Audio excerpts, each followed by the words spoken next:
மக்களே, உறவுகளை எப்படி இருக்கீங்க? நல்லா இருக்கீங்களா? என் வாழ்க்கையில் நிறைய சம்பவங்கள் நடந்திருக்கு. எல்லாரையும் நம்பாதீங்க. இந்த உலகத்தில் எல்லோரும் நல்லவங்கன்னு சொல்ல முடியாது, கெட்டவங்கன்னு சொல்ல முடியாது. என்ன காரணம்னா, நம்பிக்கை தான் வாழ்க்கை. ஆனால் உங்கள் மேலே நீங்கள் நம்பிக்கை வைங்க. காரணம், நாம் அடுத்தவங்களை நம்புறதை விட ஒரு விஷயத்த நம்ம எச்சரிக்கையாக இருந்துக்கணும்.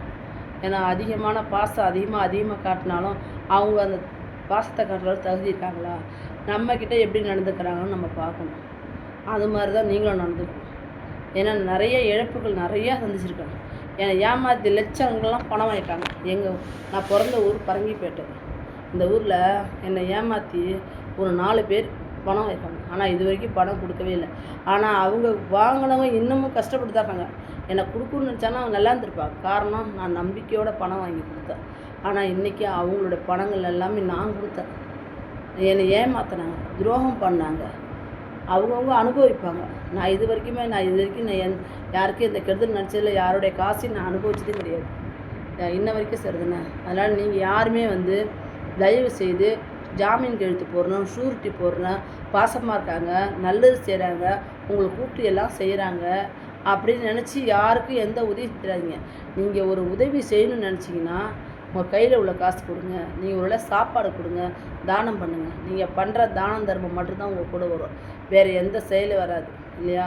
நான் தயவு செய்து நான் இப்படி சொல்கிறேன்னு நினைக்காதீங்க. என்னடா உதவி செய்கிறவங்களாம் நம்ம இந்த அக்கா இப்படி சொல்கிறான்னு நினைக்காதீங்க. கிடையாது. உதவி செஞ்சீங்கன்னு அதுக்குள்ள பலனை அவங்களாம் உங்களுக்கு கொடுப்பாங்கன்னு நினைக்காதீங்க.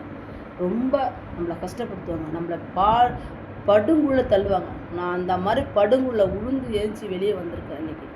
ஏன்னா என் வாழ்க்கையில் நான் ரொம்ப அனுபவிச்சிருக்கேங்க. நான் கொஞ்சம் அனுபவிச்சேன், இன்றைக்கி அவ்வளோ அனுபவிச்சிருக்கேன். எல்லாராலையும் ரொம்ப பேரால். நான் அடுத்த வீடியோவில் சொல்கிறேன் அதெல்லாம் யாராருன்னு உங்ககிட்ட. ஏன்னா அவங்கெல்லாம் அவங்க இங்கே நினைக்கிறாங்க, இங்கே ஏமாற்றிட்டோம் செஞ்சிட்டோம், மேலே போய் கடவுளுக்கு பதில் சொல்லணும். மேலே கண்டிப்பாக அவங்களுக்கு தண்டனை இருக்குது. இல்லை, நான் சொல்ல மாட்டேன். அவங்க மட்டும் என்னத்த வாழ்ந்துட போகிறாங்க? இல்லை, என்கிட்ட லட்சங்கள்லாம் படத்தை ஏமாற்றி வராங்க. அவங்க என்ன அப்படியே எடுத்துகிட்டு போகிறாங்க கடைசி காலத்தில். அவங்க பிள்ளைங்களுக்கு எனக்கு செஞ்ச துரோகத்துக்கு உங்கள் பிள்ளைங்க தள்ள பாவம் மட்டும் ஏற்றி வச்சுட்டாங்க. என் மனசு அவ்வளோ கொந்தளிக்குதுங்க.